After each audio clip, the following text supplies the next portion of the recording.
দর্শক স্বাগতম sports স্পেশালে news 24 এর খেলাধুলার আয়োজনের সঙ্গে আছে আমি পিঙ্কি সানার এবং এর সঙ্গে আছেন পার্থ বণিক। দর্শক আগামীকাল থেকে কিন্তু শুরু হচ্ছে বাংলাদেশ এবং শ্রীলঙ্কার মধ্যকার টেস্ট সিরিজ এবং প্রথম টেস্ট মাঠে করবে পাল্লেকেলেতে। তো কেমন হতে পারে টেস্ট বাংলাদেশের পথ চলা এবং সাম্প্রতিক যে ফর্ম রয়েছেন সেটার আলোকে আসলে বাংলাদেশের সম্ভাবনা কতটুকু শ্রীলঙ্কার মাটিতে জয় ছিনিয়ে আনার সে বিষয়ে আছে কথা হবে পিঙ্কি। না নিশ্চয়ই পার্থ আমাদের সঙ্গে নিশ্চয়ই একজন অতিথি আছেন বরাবরের মতো। কে আছেন পার্থ? রয়েছেন ক্রীড়া বিশ্লেষক আনোয়ারুল ইকবাল মিতু। মিতু ভাই স্বাগত, কেমন আছেন? এবং কালকে যেহেতু বাংলাদেশের প্রথম টেস্ট, কি মনে হচ্ছে আমাদের সম্ভাবনা কতটুকু ভালো করার? Thank you. আমি ব্যক্তিগতভাবে ভালো আছি, বাট বাংলাদেশের পরিস্থিতি ভালো না কোভিড এর কারণে। আর আপনি যেটা বললেন টেস্ট কেমন হবে, এটা তো আসলে একটা ভয়ের প্রশ্ন, কারণ আমরা শেষ কয়েকটা খেলা যা দেখলাম বুঝলাম ব্যাটিং বোলিং খারাপ হতে পারে, ফিল্ডিং ও যে এত বাজে হতে পারে। এই কয়েকটা আপনার ওয়েস্ট ইন্ডিজ থেকে শুরু করে সেই যে নিউজিল্যান্ডের যে পারফরমেন্স হলো, তাতে আমরা তো আশাবাদী মানুষ, আমরা আশা করতেই পারি, কিন্তু খেলার রেজাল্ট কি হবে আপনারাও জানেন। মিতু ভাই, যেটা দেখা গেছে যে শ্রীলঙ্কার মিডিয়াতে কিন্তু উঠে এসেছে যে বাংলাদেশের আগে যে টেস্ট খেলেছে, টি-20 খেলেছে, ওয়ানডে খেলেছে, সবগুলোতে তাদের পারফরমেন্স খুব একটা ভালো ছিল না, যার জন্য তাদের আত্মবিশ্বাস এখন তলানিতে। এই সুযোগটাই শ্রীলঙ্কা নিতে চাইবে, কি মনে হচ্ছে? না, ওরা কারেক্ট, কারণ আপনার শ্রীলঙ্কার রিসেন্ট ফর্ম কিন্তু খুবই ভালো, এবং সেই হিসাব যদি তুলনা করেন আমাদের দেশের সাথে, আমাদের দেশের ফর্ম মানে তেমন একটা সুবিধাজনক না, বাজেই বলা যায়। কিন্তু আমি যেটা মনে করছি যে কিছু নতুন প্লেয়ার আছে সাথে, তাদেরকে নিয়ে আমার যত চিন্তা ভাবনা, তারা কেমন করে সেই জিনিসটাই দেখার ইচ্ছা আমার বেশি।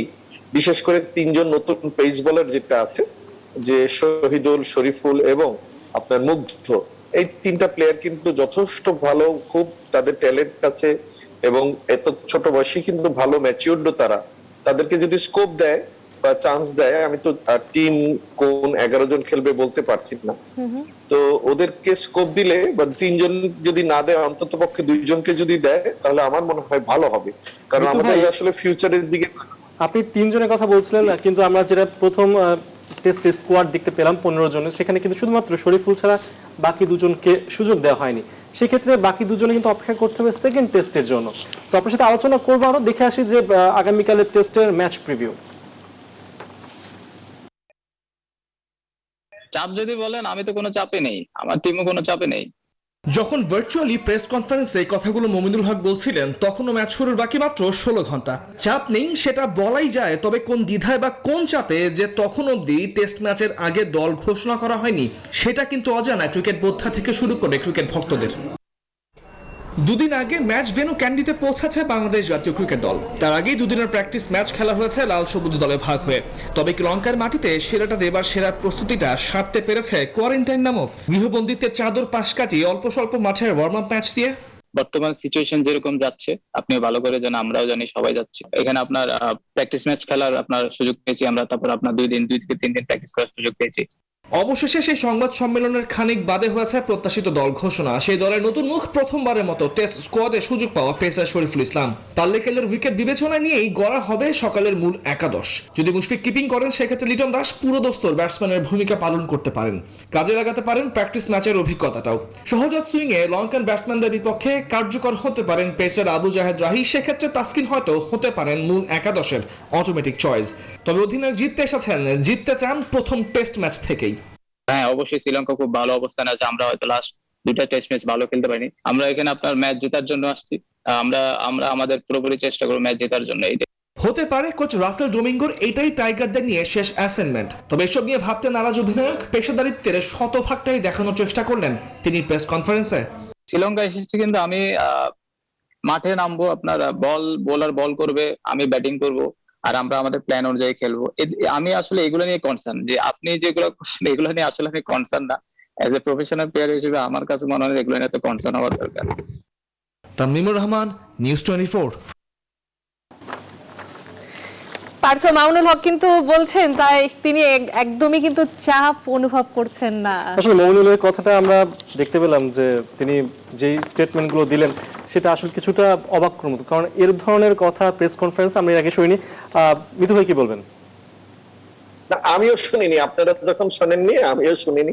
আর সবচেয়ে বড় ব্যাপার কি জানেন, কথা বলার একটা ভঙ্গি থাকে, এটা কোনো মানে আমি যা তার বডি ল্যাঙ্গুয়েজ দেখলাম, সেই বডি ল্যাঙ্গুয়েজ কোনো টেস্ট মানে আমাদের দেশে কোনো প্লেয়ারের এটা আমি প্রথম দেখলাম আর কি।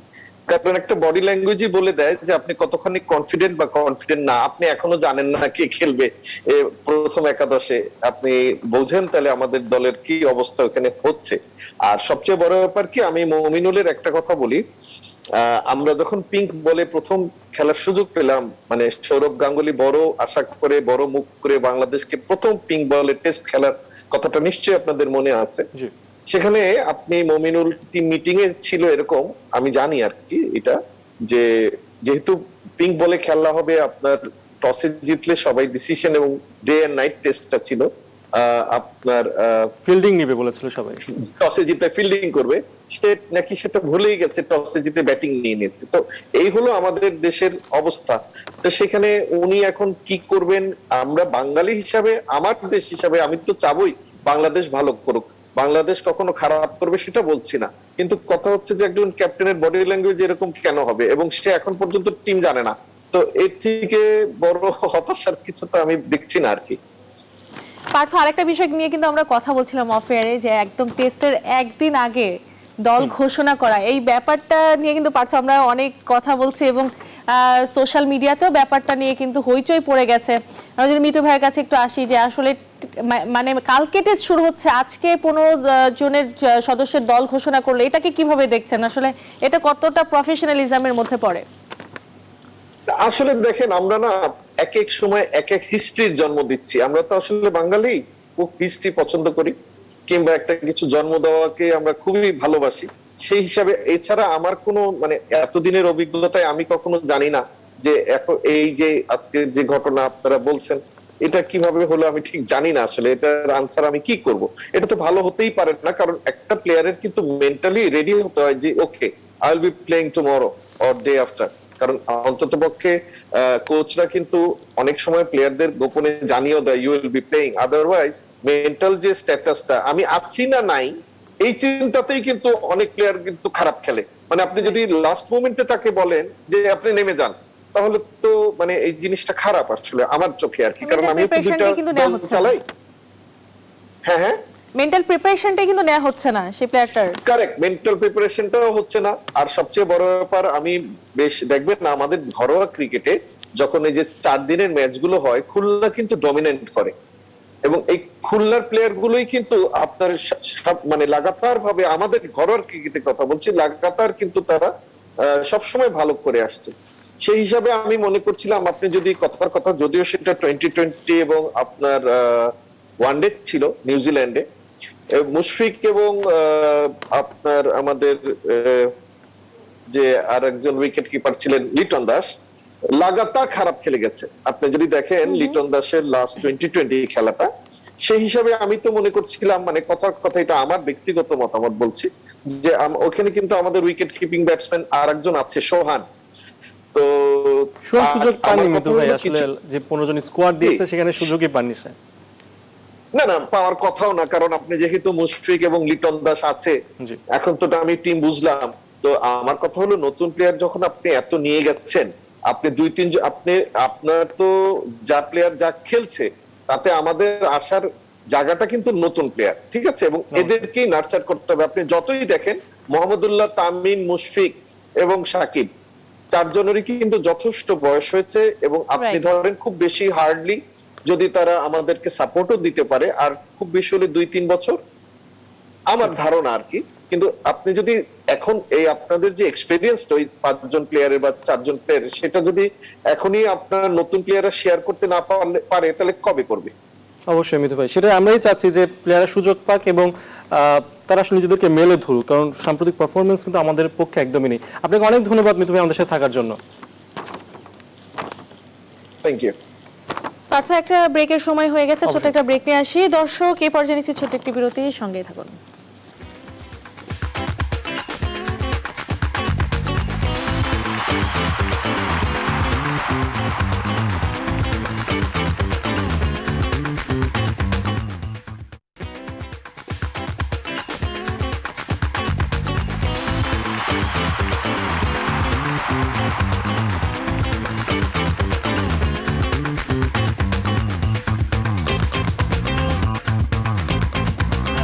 বিরতির পর আবার স্বাগত স্পোর্টস স্পেশালে। সঙ্গে আছে আমি পিঙ্কি সান এবং আমার সঙ্গে আছেন পার্থ বোলিং। দর্শক আপনারা জানেন যে ইউরোপিয়ান সুপার লিগ এটা কিন্তু শুরু হওয়ার একটা প্রবণতা দেখা দিচ্ছে এবং এটা নিয়ে আলোচনা চলছে সুপার লিগে কারা অংশ নেবে এবং এটার মানে ভালো দিক খারাপ দিকে আলোচনা চলছে।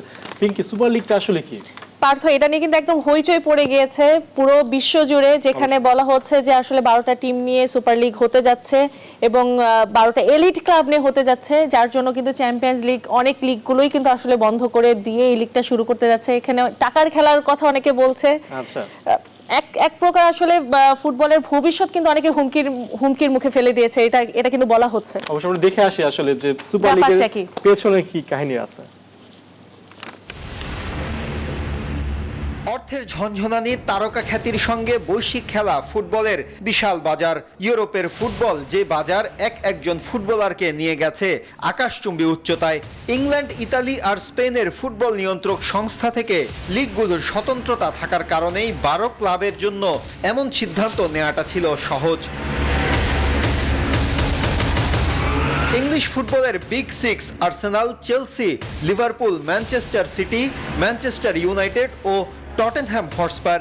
স্প্যানিশ ক্লাব ফুটবলের জায়ান্ট বার্সেলোনা, রিয়াল মাদ্রিদ ও অ্যাটলেটিকো মাদ্রিদ। সঙ্গে Italian 3 giant Juventus, AC Milan ও ইন্টার মিলান। ইউএসএল এর প্রতিষ্ঠাতা এই 12 ক্লাবকে ইতিমধ্যেই নিষেধাজ্ঞা দেওয়ার হুমকি দিয়ে রেখেছে উয়েফা।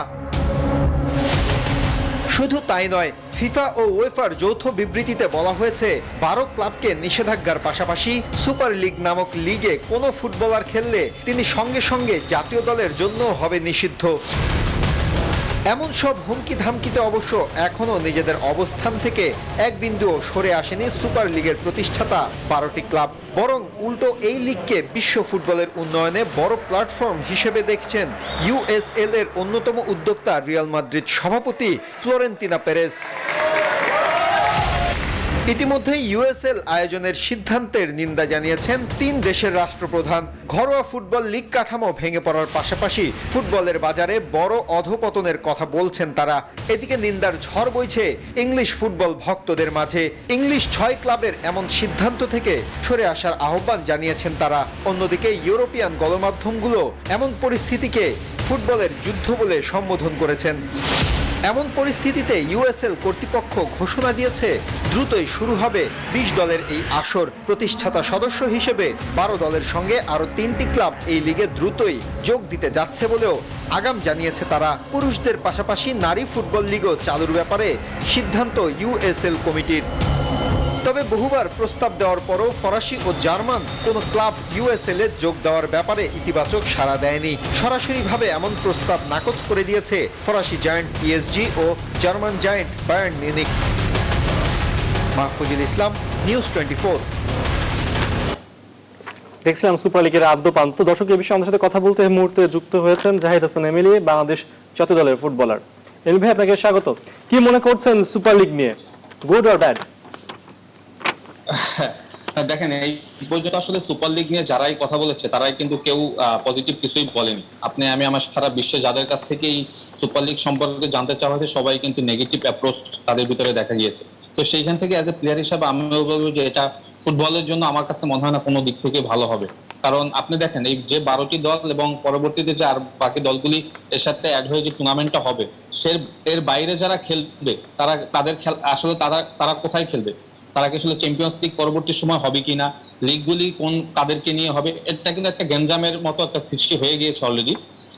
আলটিমেটলি এটা যদি শুরু হয়ে যায়, আমি বলবো যে এটা ফুটবলের জন্য ভালো হবে না। কারণ ওয়েফা বলেন, ফিফা বলেন, তারা কিন্তু অলরেডি কিছু ব্যাপারে কিন্তু তারা অলরেডি ডেডিকেটেড যে তারা পরবর্তী সময় ডিসিশনগুলি নিবে যদি এই সুপার লিগ শুরু হয়ে যায়। স্পেশালি জাতীয় দলে প্লেয়াররা খেলতে পারবে না, তারপরে অনেক নিষেধাজ্ঞা আসবে প্লেয়ারদের উপরে। তো এটা তো আসলে কখনোই আমি বলবো যে ফুটবলের জন্য কোনো দিক থেকেই পজিটিভ নিউজ না।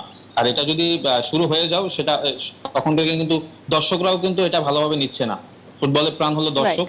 সারা ওয়ার্ল্ডের কিন্তু ফুটবলটাকে কিন্তু জাগ্রত রাখে দর্শকরাও কিন্তু জিনিসটাকে কিন্তু কোনোভাবেই পজিটিভ রাখে নাই। এখন পর্যন্ত যত মানুষ এটা নিয়ে আলাপ আলোচনা করেছে, নট এ সিঙ্গেল পার্সন এটাকে নিয়ে কিন্তু কেউ পজিটিভ ফিডব্যাক দিয়েছে আমার কাছে মনে হয় না। এবং সেইখান থেকে আমিও বলবো যে এটা আসলে ক্লাবগুলি হয়তো ক্লাবের স্বার্থ দেখার চেষ্টা করেছে।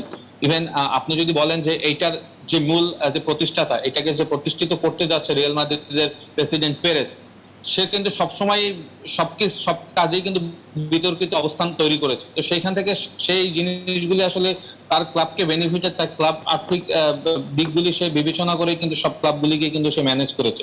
তো সেইখান থেকে হয়তো আমার কাছে মনে হয় যে পরবর্তী সময় এই ডিসিশনটা আসলে কোন জায়গাতে যাবে সেটা হয়তো সময় বলে দেবে। আমার কাছে মনে হয় না এটা ফুটবলের জন্য কোনো দিক থেকে ভালো হবে। তবে এমিলি ভাই, আমরা যেটা দেখতে পেরেছি যে পেরেজ কিন্তু বলেছে যেটা ফুটবল উন্নয়নের জন্য অন্যতম প্ল্যাটফর্ম হতে যাচ্ছে, কেননা উয়েফা অনেক বেশি ডমিনেট করে থাকে তাদের এবং আর্থিকভাবে তার ক্লাবগুলো ক্ষতিগ্রস্ত হয়। এই ব্যাপারে কি বলবেন যে আসলে উয়েফা কি ধরনের ডমিনেট করে থাকে ক্লাবগুলোকে, যার জন্য এমন একটা ডিসিশনে আসতে এলিট ক্লাবগুলো বাধ্য হলো? দেখেন, এইটা কিন্তু হঠাৎ করে এই ডিসিশনটা আসে। আমরা কিন্তু এর আগে কখনোই শুনিনি যে সুপার লিগ নামের একটা টুর্নামেন্ট হতে যাচ্ছে। তবে এমিলি ভাই, এটা কিন্তু 2009 সাল থেকে এরকম একটা পরিকল্পনার কথা শোনা যাচ্ছিল। হ্যাঁ, শোনা যাচ্ছিল, বাট হঠাৎ করে এটা হওয়ার আমার কাছে যেটা মনে হয় যে ক্লাবগুলি এই মুহূর্তে আর্থিক সংকটে পড়ে গিয়েছে, এটা স্বাভাবিক। কারণ করোনার পরবর্তী সময় কিন্তু যখন মাঠের খেলাগুলি দর্শক ছাড়া হয়েছে, স্পন্সররাও কিন্তু অনেক দিক থেকে মুখ ফিরিয়ে নিয়েছে। তো সেইখান থেকে ক্লাবগুলি ডেফিনেটলি আমার কাছে মনে হয় যে আর্থিকভাবে এই মুহূর্তে ভালো অবস্থান নেই। সেই দিক থেকে হয়তো তারা তাদের ক্লাবের কথা চিন্তা করে এই টুর্নামেন্টটা করতে যাচ্ছে, এবং এই টুর্নামেন্টটা কিন্তু অনেক এক্সপেন্সিভ টুর্নামেন্ট। আপনি যদি দেখেন, এখানে অলরেডি $6 বিলিয়ন কিন্তু অলরেডি ইনভেস্ট করে ফেলেছে। তো সেই জায়গা থেকে আমি বলবো যে উয়েফার সাথে ক্লাবগুলি যদি একটা ভালো মিটিং করে এবং তারা যদি তাদের ক্লাবের সব প্রস্তাবনাগুলি যদি উয়েফার কাছে রাখে, ফিফার সাথে আলাপ করে, আমার কাছে মনে হয় যে হয়তো সমাধান কোনো একটা বেরিয়ে আসবে। আর যদি তারা এই জায়গাতে যদি ডেডিকেটেড থাকে যে এই টুর্নামেন্টটা করবি, তখন হয়তো পরবর্তী সময় আমরা বুঝতে পারবো যে আসলে এইটা ফুটবলের জন্য কতটা নেগেটিভ বা পজিটিভ হবে। এমনি ভাই, সময় খুব অল্প, খুব ছোট করে জানতে চাচ্ছি যে যেহেতু ফিফা এবং উয়েফা বলেছে যে যদি কোনো প্লেয়ার এই লিগে অংশ নেয় তাহলে তাকে ব্যান করে দেওয়া হবে, ওয়ার্ল্ড কাপে পর্যন্ত খেলতে দেওয়া হবে না, তো সেক্ষেত্রে প্লেয়ারদের কি করণীয় আছে এই পর্যায়ে? এখানে প্লেয়ারদের যেমন একটা ব্যাপার রয়েছে, এবং এটার জন্য কিন্তু যে দেশের হয়ে যে খেলবে, আমি একটা এক্সাম্পল জানি, লিওনেল মেসি যেহেতু আর্জেন্টিনার হয়ে খেলবে, এখানে আর্জেন্টিনাও কিন্তু তখন তাকে কিন্তু একটা সিদ্ধান্ত নেওয়ার জন্য কিন্তু তারাও তাকে একটা প্রেসার দিবে। কারণ লিওনেল মেসি বা ক্রিস্টিয়ানো রোনালদোর মতো প্লেয়াররা যখন তাদের দেশের হয়ে খেলতে পারবে না, নিষেধাজ্ঞায় থাকবে, তো এই জিনিসগুলো কিন্তু আলটিমেটলি কেউ মেনে নিবে না। তো আমার কাছে যেটা মনে হয়, এটা সময় বলে দিবে আসলে এই ডিসিশনটা কোন দিকে যাচ্ছে। তো আই হোপ যে আমার কাছে মনে হয় না এটা হয়তো দুদিন পরে হয়তো আমরা বুঝতে পারবো যে এর ফিডব্যাকটা বা এর ফিউচারটা কি। আমার কাছে মনে হয় না যে এই টুর্নামেন্টটা হবে, বা ওয়েফা এবং ফিফার সাথে আলাপ আলোচনার পরে হয়তো সেটা ক্যান্সেল হওয়ার সম্ভাবনা হয়তো থাকতে পারে। অনেক ধন্যবাদ এমিল ভাই আমাদের সাথে যুক্ত হওয়ার জন্য। সময় অল্প, তাই আসলে অনেক কিছু জানার ছিল, জানাটা পরের জন্য উঠিয়ে রাখলাম। ধন্যবাদ। পার্থ, আবার একটা ব্রেকের সময় হয়ে গেছে, একটা ছোট্ট ব্রেক নিয়ে আসতেই হচ্ছে। দর্শক, এবার যে নিচ্ছি ছোট্ট আরো একটি ব্রেক, সঙ্গেই থাকুন।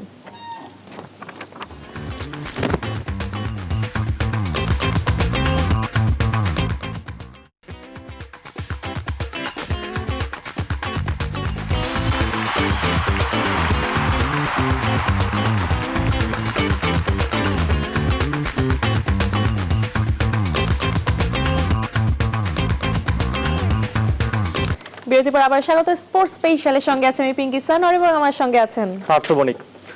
আসলে কথা বলছিলাম বিরতির আগে ইউরোপিয়ান ফুটবল নিয়ে, এবং ঠিক আজকে রাতেও কিন্তু ইউরোপিয়ান লিগের দুটো ম্যাচ রয়েছে, খুবই কি বলতে উত্তেজনা করা। আমরা দেখে আসি কার কার মধ্যে কি ম্যাচ রয়েছে।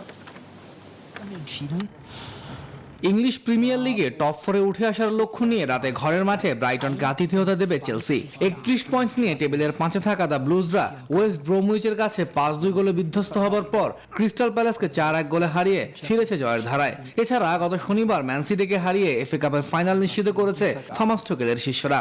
ঘরের মাঠে ব্রাইটনকে হারাতে পারলে এক ম্যাচ বেশি খেলে চতুর্থ স্থানে থাকা ওয়েস্ট হ্যামকে পেছনে ফেলার সুযোগ থাকছে তাদের সামনে।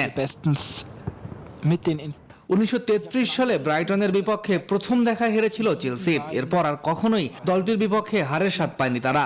ঘরের মাঠে সবশেষ 6 ম্যাচেই জয় নিয়ে ফিরেছে দ্য ব্লুজরা, যা এই ম্যাচে ফেভারিটের আসনেই রাখছে ইংলিশ জায়ান্টদের। ইনজুরির কারণে টুখেল এই ম্যাচে দলে পাচ্ছেন না মাতিও কোভাচিচ ও আন্দ্রেয়াস ক্রিস্টিয়ানকে। শঙ্কা রয়েছে থিয়াগো সিলভার মাঠে নামা নিয়েও, সেক্ষেত্রে একাদশে জায়গা পেতে পারেন কুর্তো জৌমা। এদিকে জার্মান বুন্দেসলিগায় টানা 9ম শিরোপা জয়ের পথে নিজেদের আরও এক ধাপ এগিয়ে নেওয়ার লক্ষ্য নিয়ে ঘরের মাঠে বায়ার লেভারকুজেনকে আতিথেয়তা দেবে জায়ান্ট বায়ার্ন মিউনিখ। 29 ম্যাচে 68 পয়েন্ট নিয়ে এরই মধ্যে টেবিলের শীর্ষস্থান মজবুত করেছে বাভারিয়ানরা। নিকটতম প্রতিদ্বন্দ্বী লেইপজিগের থেকে 7 পয়েন্ট এগিয়ে রয়েছে তারা। গেল সপ্তাহে পিএসজির কাছে হেরে চ্যাম্পিয়ন্স লিগ থেকে বিদায় নিয়েছে জার্মান জায়ান্টরা, তাই লিগ শিরোপায় এখন মূল লক্ষ্য বাভারিয়ানদের। ইনজুরি কাটিয়ে পুরোদমে অনুশীলন চালিয়ে যাচ্ছেন লেভানডোস্কি, তবে এই ম্যাচে তার বিশ্রামে থাকার সম্ভাবনাই বেশি। এছাড়াও সুস্থ হয়ে ফিরেছেন সুলে, গিনাব্রি ও গোরেৎসকা, যা নিঃসন্দেহে স্বস্তি ফিরিয়েছে বায়ার্ন শিবিরে। তৌহিদুল ইসলাম, নিউজ 24। পার্থ, আজকে কিন্তু একদমই হাতে আর সময় নেই। অবশ্যই আমরা আজকের মতন বিদায় নিই, দেখা হবে আগামী শনিবার। সবাই ভালো থাকুন।